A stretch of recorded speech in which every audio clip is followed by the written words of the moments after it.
Welcome to the Body Buddies podcast. This is episode number 192, Solving Binge Eating with Dr. Glen Livingston, PhD. Welcome to Body Buddies, home of the Power Foods lifestyle. Take it one meal, one workout, one day at a time. And now, here's the founder of Body Buddies, Christy Joe. In case we haven't met before, my name is Christy Joe. I am a mind and body strategist who helps you bridge the gap between the science of optimality in nutrition and fitness and the reality of your day-to-day life and psychology. If you want to lose weight, feel better, blast through brain fog, increase your energy, see some muscle definition, soothe digestive distress, and gain a more healthy relationship with your body and food, you're in the right place. You can find me on Facebook and YouTube as Body Buddies or Instagram as Bod Buds and Power Foods Lifestyle. Start or continue your journey with Body Buddies today by getting your free cheat sheet to the Power Foods Lifestyle over at body-buddies.com. That's our home website. In this cheat sheet, you are going to get the Cliff's Notes version of my book and all the most important nuggets without reading the whole book. Go get yours today, whether you're new or a veteran. You absolutely need to read this, even with its updated information for all of you veterans. All right, my friends, today we are talking with Dr. Glen Livingston. I have shared so many of his teachings from this podcast over the past few weeks since the interview, as this is going live just a few weeks after the interview. And so some of you may have seen my Facebook Live where I talked about what he shared as cravings and where those come from.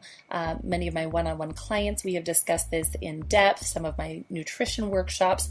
So definitely Dr. Livingston's information is moving quickly through the Body Buddies vernacular. We're very grateful for what he has shared with us today. This is a little bit longer episode than I usually do with interviews, but I couldn't cut anything out. It was too vital. So Body Buds, if you need to break it down into 2 sections, do that. Otherwise, it's about 50 minutes long. So make sure you take notes. I think you're going to have some big breakthroughs. It's all about binge eating. One of the most important things that I really appreciated about Dr. Livingston sharing this is he makes you feel super normal. You're not broken. You are not like some mistaken person who is just totally wired wrong and your ancestors and your genetics. And, you know, a lot of times we're living in a really shameful place with our bodies and we feel like everybody else is getting it right except for us. And he shares with us so much information that it's not about shame. You've got to get out of that. There's so many trillions of dollars against you.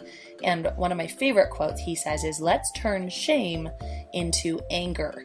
But it's not just about shifting, okay, whose fault is it that we're having these struggles, but he gives us some absolutely easy to apply strategies. So it's not just oh, that was nice and, validating episode. You're going to actually have some takeaways. So very excited for you. You can learn more about him at neverbingeagain.com. All right, really quick before we get into the interview, just want to share with you about the Power Foods Lifestyle Academy. Our fall semester enrollment period is coming up, so make sure you head over to powerfoodslifestyle.com. You'll get all the information there. Just click on Academy, and this is a 12-week online program you can do from anywhere in the world on your own time. There are 12 weeks of lessons, and I've broken nutrition and reprogramming your body, your mindset, your approach to food down into an anti-diet. Learn and bring on the principles in your own unique way. It really is about finding what works for you, and we have had such beautiful successes so far. So I do invite you to go and visit that webpage to learn more if you're interested. And if you have signed up for, you're already interested, make sure you check your emails. We do have a limited enrollment period. So if you miss that window, unfortunately, you'll have to wait till, when is it? Winter 2019. So powerfoodslifestyle.com. Welcome to the Body Buddies podcast, Dr. Livingston. We are so excited to have you here talking about never binging again. Is that even possible? I absolutely believe that is possible. It depends upon how you define it, but we'll get to that. And thank you for having me. I've been looking forward to this all week. Oh, so excited to have you here. Why don't you tell us a little bit more about yourself? Our listeners have already heard your brief bio, but give us a little more of your background and what brings you to the table of wanting to share this with us today. It's actually more personal than professional. I am a psychologist, and I come from a family of 17 therapists and psychologists, and counselors and social workers and et cetera, et cetera. And the standing joke is that if something breaks in the house, we all know how to ask it how it feels, but nobody knows how to fix it. But it's kind of important to understand that background, because being a psychologist and healing people has always been first and foremost my most important goal. But when I was young, 15, 16 years old, I discovered that I had a superpower. And that superpower was, because I'm 6'4" and fairly muscular, if I worked out for 2.5 or 3 hours a day, I could eat anything I wanted to. I could eat 6,000 to 10,000 calories a day, multiple pizzas, boxes of muffins, half a dozen chocolate bars, soda, ice cream, whatever. I could have whatever I wanted to, and I'd stay thin. And I didn't think that was a problem. I thought that was a really great thing. And my parents were very busy, and my dad was in the Army, and they were both working a lot. So, I kind of got hooked on convenience food. And as I got older, unfortunately, and I was married, and I had patients, and I was commuting from Long Island all the way to the Bronx, and if anybody knows the traffic in that area, they know that's not a smart thing to do. And I did not have time to work out for 2.5 or 3 hours a day. As a matter of fact, I barely had time to work out maybe an hour twice a week. But I found that I could not stop thinking about food. I couldn't stop eating the way that I was eating. And so as a consequence, I just got fatter and fatter. And worse yet, there was a mental obsession. And if anybody who has been caught up in binge eating or bulimia understands how food can take over your life, and how much you're going to have, when are you going to have it, how are you going to make up for it, how are you going to know when you're going to stop, where are you going to get it, how are you going to hide it, all of that. It just overtook my life, and it was very upsetting to me, because being a psychologist was so important. And there are some types of clients, some types of patients, you really have to be 100% present. If you're working with suicidal people, you've got to be 100% present. You can't be thinking about when you can get your next pizza. And I would struggle with that so much. And I did specialize working with suicidal adolescents at the time, and couples, and there were very dangerous situations, and thankfully I never lost anyone. And out of the hundreds of couples that I saw, only 2 of them ever got divorced. Wow. But I was really dedicated, so I could have done a much better job in retrospect. I really could have. But I had this eating problem. And being a psychologist, or a family of psychologists, when you have a hammer, everything looks like a nail. And so I went to all the best psychologists around. I figured I have to find some way to love myself thin. It can't be what I'm eating. It must be what's eating me. And I went to psychologists and psychiatrists. I took medication. I went to Overeaters Anonymous. I even funded a 40,000-person study on my own. Now that was easier to, I know, but it was easier to do than it sounds, because I didn't have children and I didn't commute. And I had a dual career, so I was also doing a lot of consulting for big food and big pharma, which I'm embarrassed about now. And they were paying me a lot of money to run these studies, and I had a lot of training in my graduate years when I got my PhD in how to do research. And back then, clicks were really, really cheap on the internet. So over the course of a couple of years, I could get 40,000 people to take a well-structured survey. And they took the survey, and I asked them questions about the foods that they felt like they were out of control with, that they couldn't stop eating beyond their own best judgment. And I asked them all sorts of things about their life, and I had some personality questions, and I was looking for correlations or relationships between the two. And I discovered 3 things. And I'm going to tell you up front that none of these 3 things solve the problem, but they're really, really interesting. And they illustrate how people get led astray, because I got led astray by these findings. One thing I discovered was that people who struggled with chocolate, like I did, my binges always started with chocolate bars, we tend to be lonely or brokenhearted. And that made a lot of sense. I was in a bad marriage at the time. And I said, okay, so then you have to fix the hole in your heart in order to overcome chocolate. That's interesting. And people who struggled with salty, crunchy things tended to be stressed at work.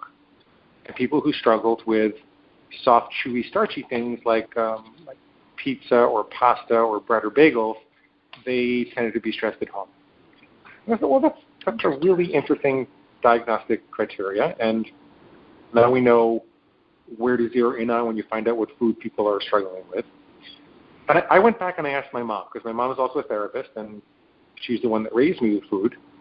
I said, hey, Mom, is there anything in my history that would suggest that when I feel lonely or brokenhearted or upset, that I would run to chocolate? And she got this horrible look on her face. And she said, honey, I'm so sorry. I'm so embarrassed, but, when you were a toddler, 1 year old, 2 years old, your father was a captain in the Army. And he was terrified of being sent to Vietnam. They were not even accepting having one child anymore as a reason not to go to Vietnam. And I was terrified he was going to go. And at the same time, my father, your grandfather, had just gotten out of prison. And I was devastated because I had adored him my whole life and I had no idea he was doing these things and he was guilty. And honestly, I was horrifically depressed. I was very anxious about a lot of stuff, and sometimes I would just sit and stare. And so when you came crying to me looking for food or just looking for a hug, I would often point you to a refrigerator that I kept on the floor where I always made sure there was a bottle of chocolate Bosco syrup. And I'd say, Glenn, go get your Bosco. And you'd go crawling over to the refrigerator, and you'd open the bottle, and you'd suck on the lid, and you'd go into a sugar coma. And then I could just continue to sit and stare, and I wasn't overwhelmed. And you had your chocolate, and that was that. And I thought to myself, right? Well, we'll talk about a light bulb moment of recognizing why there was something leading you into this. Was that the first light bulb moment you had? Mm-hmm. That was the first really big light bulb moment I had. Mm-hmm. Now, if this were the movies, my mom and I would have a big hug and a big cry, and I'd never have trouble with chocolate again, right? Sure. Of course, that would be the most desirable outcome. But would you believe me if I told you it got worse? My trouble with chocolate got worse. Interesting. And here's why. We had a big hug, and we had a big cry, and I learned a lot of things about myself. I became more forgiving of myself. I became more compassionate towards my mom. I got to ask her questions about that stage of her life and what it was like for her to be a young mother, and it was a very worthwhile conversation to have. But it made the eating worse because inside my head there was this voice, and the voice went something like this. Hey, Glenn, you're right. Your mama didn't love you enough, and she left a great big chocolate-sized hole in your heart. And until you can find the love of your life, you've got to go out and binge on more chocolate. Let's go get some right now. Yippee. Huh. That was my first insight into the fact that I was going at this with the wrong paradigm. I was looking for the initial cause. What was the match that struck the fire? As if knowing that would make it possible for me to put out the fire quicker. But it's not really true. Once the match is struck and the fire is raging, you got to call the fire department. You don't want to be a detective at that point. You don't want to be an arson investigator. I mean, maybe Sure. It's interesting, but the fire is raging. Now, at the same time, I was doing a lot of research for large food companies, and it was starting to be painfully obvious to me that they were concentrating hyper-palatable forms of food-like substances, these concentrations of starch and sugar and fat and oil and excitotoxins and things that are designed to find your bliss point without giving you enough nutrition to give you the satisfaction that would have come in nature. So they were pushing evolutionary pleasure buttons at a much higher intensity than they were ever designed to be pushed. And I started looking in the literature for research on what happens when you do that, and the closest I could find, which I think is pretty close, are short-circuiting the pleasure centers of mammals by putting an electrode in, like directly into the brain, and allowing them to press a button to stimulate it whenever they wanted to. Could you guess what happens if you take a rat, for example, and you do that and you give them a pleasure button like that? What do you think happens? Well, they're just going to keep going to that, aren't they? They press the button thousands of times, literally thousands of times per day. They get obsessed with it. They get totally obsessed to the point that they ignore their survival needs. It's like their survival drive has been hijacked by the short-circuiting of the pleasure button. A starving rat will ignore its food in order to press that button thousands of times a day. A nursing mother rat will ignore her nursing pups and abandon them to go press that button thousands of times per day. Rats will crawl over painful electrical grids to press that button thousands of times per day. And the studies have been repeated in higher mammals. I think now they've even been repeated in humans. Pete, you might say, well, nobody has a electrode in our brain. But do they? When there are billions of dollars of research that go into paying all these rocket scientists that engineer these chemicals and things that are just barely food. I don't know if you know that it's actually legal to have flavored cardboard in the food system. It's insane. Oh. And then there are billions of dollars more that go into advertising it to make you feel like you can't live without it. I think all of that, the word you used in the very beginning to describe that, the food-like substances, this is not food, but this is exactly calibrated to get us hooked and addicted chemically to deepen the pockets of these corporations. That's exactly what's going on. Go ahead and tell us more about what some of these, you were going through some of the regulations. What I want you to understand is that not only are there billions of dollars going into engineering these foods, but there's billions of dollars going into advertising. People think advertising doesn't affect them, but it affects you more when your sales resistance is down and you don't think it affects you, so they kind of have you where they want you. And last I looked, there were something like 5,000 messages about food beamed at us over the airwaves and the internet, and maybe a half dozen of them are about eating more whole fruits and vegetables. Wow. So, clicking. I want to go back to the rat study and make the connection that perhaps some of our listeners were almost there in the fact that when you talked about the mothers of the mother rats that would sometimes even abandon their what do you call baby rats? Baby rats. Pups, I think. They're actually really cute. They're really cute. Oh, I'm sorry. For the sake of pushing this pleasure button, make that connection for us to potentially what is going on for us, and particularly a large demographic of our listeners are mothers. Is there a connection we can draw from that, or is that something you want to get to later? Okay, I will try. So the connection is there were no chocolate bars on the savannah. In the tropics while we were revolving, there weren't chocolate bar trees, and we didn't have even pasta or pizza or potato chips. These are very, very recent man-made inventions. And if you were to put the timeline of human history on an evolutionary scale on a 24-hour clock, for 99.9% of that timeline, we didn't have these things. And all of a sudden, we figured out how to concentrate pleasure in a way that evolution didn't prepare us for. And now you can get all these bags and boxes and containers, and they're better and better and better at short-circuiting that pleasure machinery. The colors that they put on the packaging, and it's perfectly legal. I remember one VP of marketing telling me that the way they made their food bars massively profitable was to take the vitamins out of the bars and put it into the packaging instead. And so it's awful.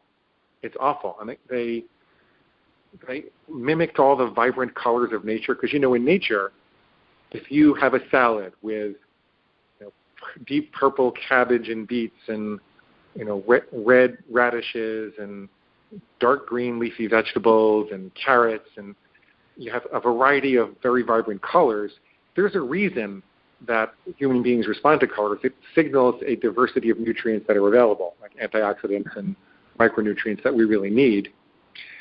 And it's legal for them to fake that. They actually took the nutrients out of the bar and put it into the packet and make it look like they had it instead. And that's perfectly legal, and that goes on all the time. And then is that only in America, or is that perhaps in other countries also? Do you know? Oh, I'm pretty sure it's all over the world. Wow.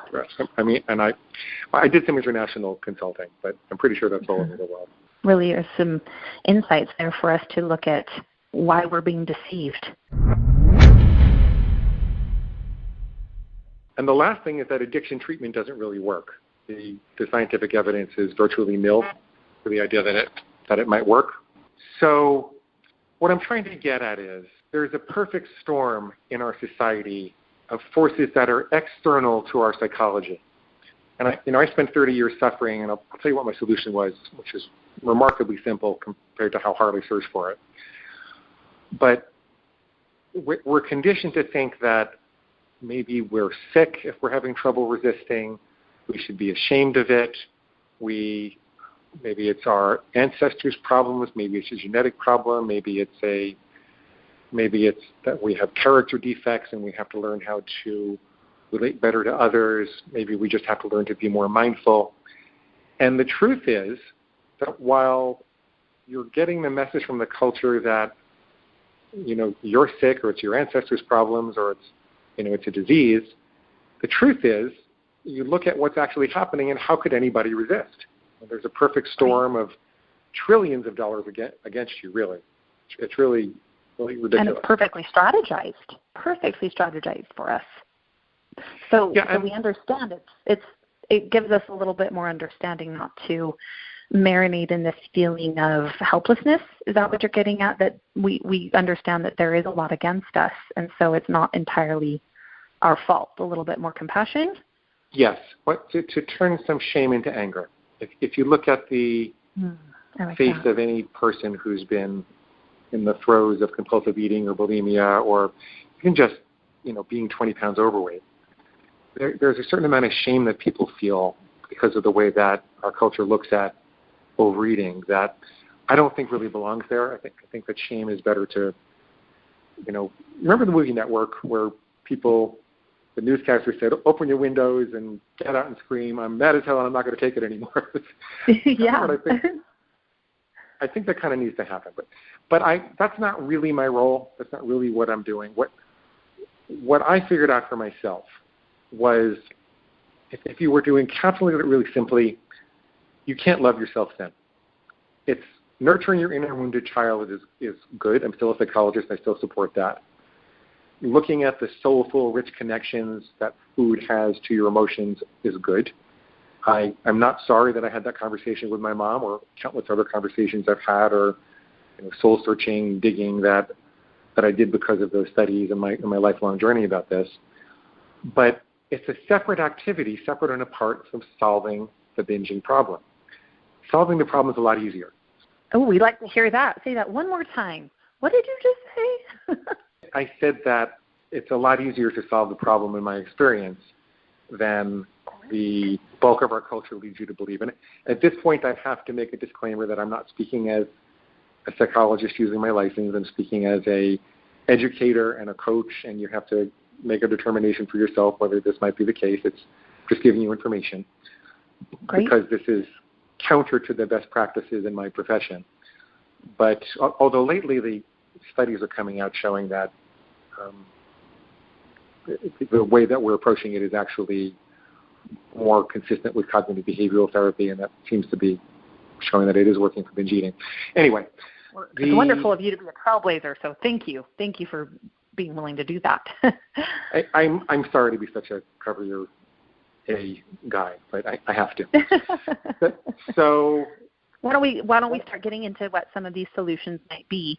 And I don't know if you want to go straight into this, but I've really enjoyed listening to many of your audio recordings, and I'm fascinated with this notion of what you call the pig. And it kind of brought out this 5-year-old self, which I try to embrace quite a bit of the time because I believe things can actually be made a lot more simple than they need to be. We overcomplicate things a lot. So I loved it and would love for our listeners to get a glimpse of that as well. Okay, and thank you for taking me off my soapbox so I can talk about something much more practical. Because we're not going to solve the industrial problem overnight, but you can solve your binge eating problem very quickly. And here's how. What I came to understand, I came across an alternative addiction specialist named Jack Trimpey who wrote a book called Rational Recovery, and he works largely with black and white addictions, like drugs and alcohol. And he pointed out, he shifted the whole paradigm and said, you can't love yourself out of an addiction because the seat of the addiction is the lizard brain. And if you look from a neurological perspective, when the lizard brain sees something in the environment, there's no love there. Lizards didn't really know love in our evolutionary history. Maybe they do somewhat now, but they didn't really know love in our evolutionary history, when they look at something in the environment, they would think, do I eat it, do I mate with it, or do I kill it? Eat, mate, or kill. There's no love or spirituality or creativity or music or art or concern for tribe or family or contribution to society or long-term goals and aspirations, like, for example, following your diet for a couple of months to get the weight off. That's not there in the lizard brain. It's just eat, mate, or kill. And if you look at what's happening when that pleasure button, that fast food joint or the chocolate bar or the pizza or whatever it is, the artificially concentrated form of pleasure, when that takes hold of you, it's activating the lizard brain. It's actually activating your fight or flight response. It's indicating to your brain that you're in a feast or famine cycle and that calories are available. Actually, in the case calories and nutrition are available, but it's fooling you because the nutrition is usually not quite as available as you think it is. And that you need it to survive. And we are wired when there is a survival emergency to push aside any longer-term strategic thinking that we had.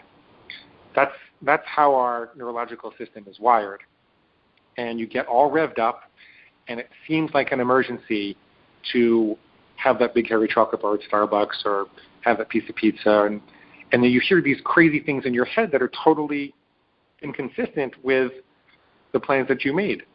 I mean, I actually once heard, I call my lizard brain, I call it my inner pig, and I'm a vegan, by the way, so I'm very concerned about the ethical treatment of animals. I happen to call it a pig because I felt like I was eating like a pig, and it was something that reminded me I shouldn't be coddling it. I should be learning to control it. It's more like caging a wild animal. Anyway, I called my lizard brain my inner pig, and I once heard it say, "Hey, Glenn, this new diet you're on requires a lot of vegetables, and chocolate comes from a cocoa bean which grows on a plant, and that's a vegetable." And at the moment, but when I was sitting in front of Starbucks, it made sense to me. When I was looking at the chocolate bar, and I was, I don't mean to pick on Starbucks, but when I was, going up to the counter to pay for my coffee, and the chocolate bar was there, I thought, well, yeah, chocolate's a vegetable, and it just made sense. And it only has to make sense for that moment, and then it's inside you, and then the drug kind of takes over, and it's harder to stop, and you can't stop. Yeah, so I think we've all felt that at least once, that split second, here it is, here's the rationalization, and boom, here's my decision. So I think we all can relate to that. I'm hoping all our listeners are saying, yep, I know what you're talking about, Dr. Livingston. Most all right, go ahead and keep going. Talking to them. Well, so here, this is the embarrassing part. The way that I recovered after all these years, really 30 years of suffering, was to say, I've got an inner pig, that's my lizard brain. I'm going to draw lines in the sand so it's really clear what's healthy and what's not healthy. And I think this is very much in concert with your method of strategic eating, because if you don't know where you're going, you're going to wind up someplace else. So you have to have a very clear goal. So I would say something like, I'll never have chocolate on a weekday again. So Monday through Friday, all my chocolate decisions have been made. I'll never have chocolate on a weekday again. Therefore, if I heard any voice in my head that said, Glenn, chocolate's a vegetable, or even if it was on a Wednesday and it said, you exercise really hard, you deserve it, or you can start tomorrow, I would tell myself that that's just I don't want that, my pig does. My pig is squealing for chocolate. I don't let farm animals tell me what to do, and I don't eat pig slop. Period, end of story. I love it. I don't let farm animals tell me what to do. And we all have that pig. We all do. I'm hearing the old pig I used to deal with before I really felt like I overcame a lot. And I'll tell you what, I wish I would have known this back in those days. This is so incredible. It was incredible for me. Now, it wasn't an immediate fix for every possible mistake. There was a lot I had to play with it. It took a while to really take hold, but what happened was it would shift my paradigm, and it would kind of jolt me to remember who I was and what was important to me. And at the moment of impulse, I'd have a few extra microseconds to make the right decision. And then I'd take a breath. Breathing is very important, by the way, when you have the urge to binge. If you take a deep breath in, tense up your muscles, and then let it. The reason that's very important is because the binge urge is an activation of the sympathetic nervous system, and you need to, well, maybe I'm saying the wrong one. One of the systems that prepares you for fight or flight emergencies, and the other one that takes you out of it. And if you take a deep breath, tense up all your muscles, and then just let it all go, including your muscular tension, you can take yourself out of that fight or flight emergency, and it no longer will seem like an emergency. But regardless, it gave me those extra microseconds, and I started to experiment with different types of rules, and I, over the course of like 6 months to a year, I really got control, first of the urge for chocolate, and then for pizza, and then I started to be able to add things. Like I would, have a routine that said I'd have 6 servings of fruit and vegetables every day. Then I started to substitute. I recognized that if what is going on is that my survival drive has been hijacked by industry, like chocolate bars don't exist on the savannah, well, what did the survival drive want instead? There must be some authentic need that has been subverted. And I started experimenting with healthier things to have at that time. And what worked out for me with the chocolate bars, for example, was to have a big green smoothie. I'd get some calories from whole fruit. I'd get some nutrition and energy from often kale juice or kale, or even just like a half a pound of leafy greens or something like that. And I didn't get the same feeling that I got by having the chocolate. Chocolate's a drug. It gets you high. There's not that artificial concentration of blood. But I didn't have the craving either. See, there's a difference between killing the craving versus getting high with food. So I wasn't getting high with food anymore, but I didn't experience the craving. I wasn't uncomfortable, and I didn't experience the crash.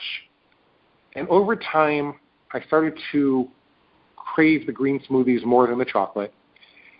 And I craved that way of life because there was a contentment and a satisfaction in that way of life that I could never get with the roller coaster of highs and lows that I was getting from chasing the chocolate.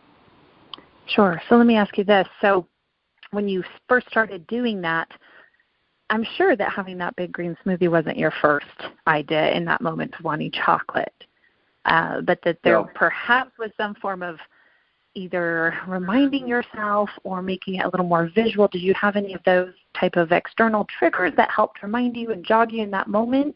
Or how did you initially start that new pathway? I came up with a mantra, 2 of them. One was that feelings aren't facts. And it doesn't matter that every bone in my body thinks that I have to have the chocolate. That's what's supposed to happen because it's a survival drive. And that's why, by the way, people make jokes like, just hand over the chocolate or nobody gets hurt. That's how powerful these are, right? So I told myself that it's okay that every bone in my body wants the chocolate and thinks that I need it to survive. But feelings aren't facts, and I always use the present moment to be healthy. Those were my 2 mantras. Feelings aren't facts, and I always use the present moment to be healthy. And that would give me pause. And then I'd ask myself, well, what's healthy? And I'd move over to the green smoothie. And I didn't really need a reminder of what to do. I needed the jolt to get out of the panicked mode. That's a little bit more ownership in that second. Yeah. Now, very interesting. as I started working with clients and people did different things, I recognized that it could be helpful to have a set of affirmations or reminders of where you're going to direct things instead. And some people are more visual. I'm much more of an auditory kinesthetic from an NLP perspective. And some people are more visual, and they would make vision boards that had pictures of smoothies and vegetables, and they would make sure to put all the fruit out on their counter so they'd see it right away, and they put pictures in their car and pictures in the refrigerator, and those things are terrific. Those things are terrific depending upon the kind of person you are and what works for you.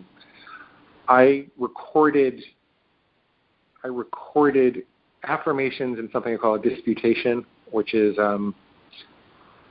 the pig will say all types of tricky things to try to get you to put off the decision to be healthy in the present moment. So for example, it might say, you exercised hard and you could start tomorrow. It doesn't really make a difference if you have chocolate. If you stop having chocolate today or stop having it tomorrow, you probably won't gain weight. And there's always a lie in that rationalization. If during a time when you're of sound mind and body, when you're not in a fight or flight emergency, if you sat down and thought through what the best, healthiest target is for you, then if there's a voice that insists that you change that target impulsively at the moment, there's always going to be a lie held within it. And if you can identify that lie and articulate it, you disempower it. So when my pig would say, you can always start tomorrow, I did some research and I found out that it's not really true that it's not going to count.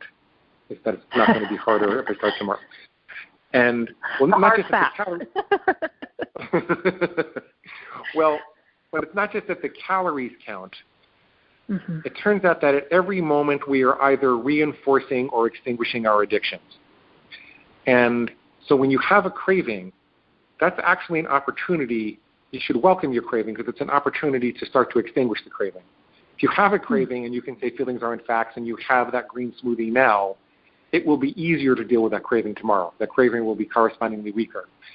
If you have a craving and you say, well, I will deal with it tomorrow, you're actually going to have a harder time dealing with it tomorrow because you will have strengthened the neurological connections between the craving and the behavior.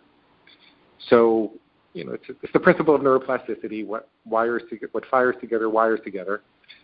And would it be safe to say, I'm picturing as you're saying that, because I'm very visual, I'm picturing a chain of dominoes, and with the decision not to feed the craving, that it's like taking one out of this lineup, whereas if you continue to feed the craving every single day, that you keep adding, so then it's firing with more power and more overwhelming capability to become that deep addiction. Would that be fair to make that visual?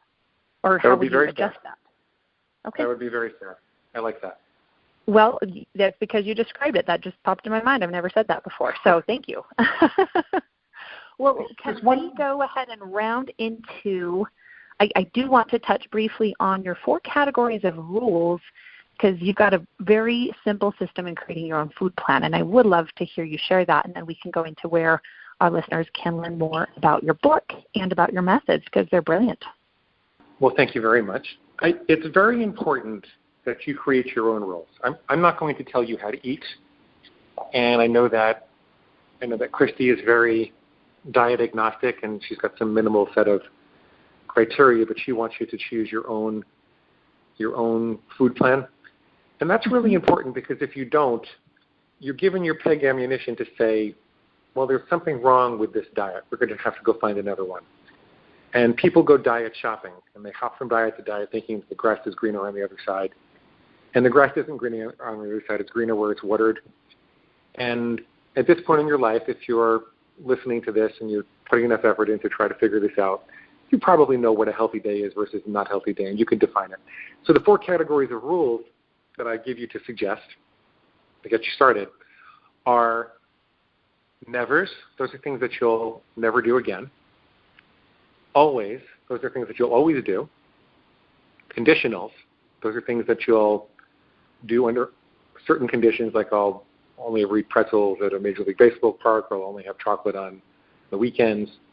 And unrestricted, those are things that you can do whenever you want to, and it just helps you to think that through, so you know you're not going to starve, and your pig can't tell you that you're starving, and you have to break the rules. When you think about never and always, most people are very scared of that, because they think that they're going to beat themselves up too much if they make a mistake, and that's just going to make them binge more. Well, it turns out that the perseveration on guilt and shame that occurs after you make a mistake is pig activity in and of itself. That the pig's goal is to get you overly involved with guilt and shame so that you feel too weak to resist the next binge. And what you want to think about it is it's kind of like touching a hot stove. You want to have a rule for yourself that you're never going to touch a hot stove again. I like that. Yeah, that's not a sometimes. That's not a sometimes, right. But if you accidentally touch that stove, you want to feel the pain. So you don't want to avoid guilt and shame entirely. You want to feel the pain, because otherwise you won't know that you touched a hot stove, and you you'll burn your hand. But you don't want to put your whole hand down on the stove and say, oh my God, I'm a compulsive hot stove toucher. I'm pathetic. I might as well just leave my hand here. And that's the equivalent of getting very involved with the guilt and shame after a mistake. You want to figure out, this is something worth your attention. Is there something wrong with your food plan? Do you have to change a rule? Was there something that your pig said that you didn't catch? And then you move on.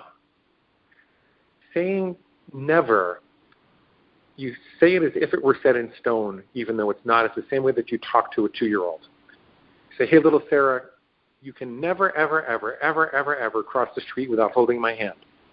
The reason that I tell little Sarah that when she's 2 years old, even though when she's 7 or 8 I'm going to teach her how to look both ways, is because I don't want her little mind distracted by images of darting out into the street. It's too dangerous. She's 2 years old. She doesn't have the capability to make those judgments. Your lizard brain doesn't have the capability to make those judgments either.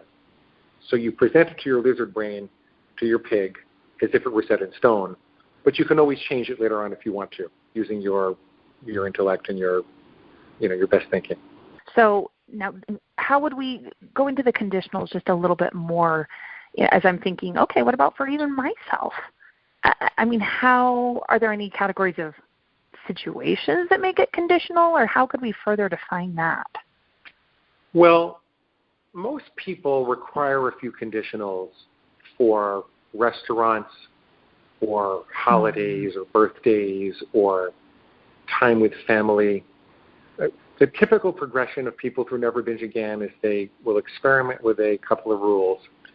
Things will work really well for them, and then they'll be on vacation, and they haven't really thought that they are going to be eating out 3 times a day, or they will be at a family event and they haven't really thought about the social pressure and what it was going to be like to deal with mom handing them a piece of cake.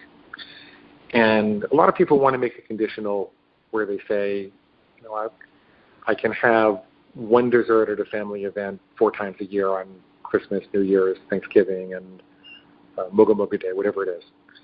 And so there's a whole list of exceptions, most of which I went over just now, that you want to think through, whether that should trigger a conditional. I'm so sorry. And the question you want to ask yourself is, how much will this interfere with my achieving my health and fitness goals if I have dessert at a restaurant once a week, or if I allow myself to have 2 pieces of bread instead of 1 when I'm out to dinner or something like that.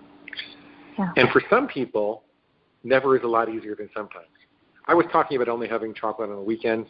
The truth is, I evolved to the point that I just haven't had chocolate for years. I'll never eat chocolate again. It's just wow. I tried 6 ways to Sunday to figure out how to do it, and I just couldn't. The addiction was too strong, and I'm much, much, much happier being the kind of person that never eats chocolate than trying to be the kind of person that had it on the weekends. It just wasn't worth it to me. I think that's a beautiful statement right there, that it's about you.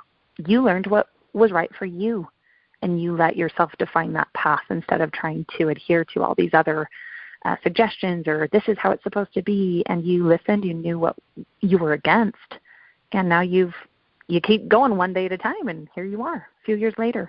Very, very impressive, not only because you're a walking, living example of this, but now that you've guided how many others to that clarity and that outcome as well.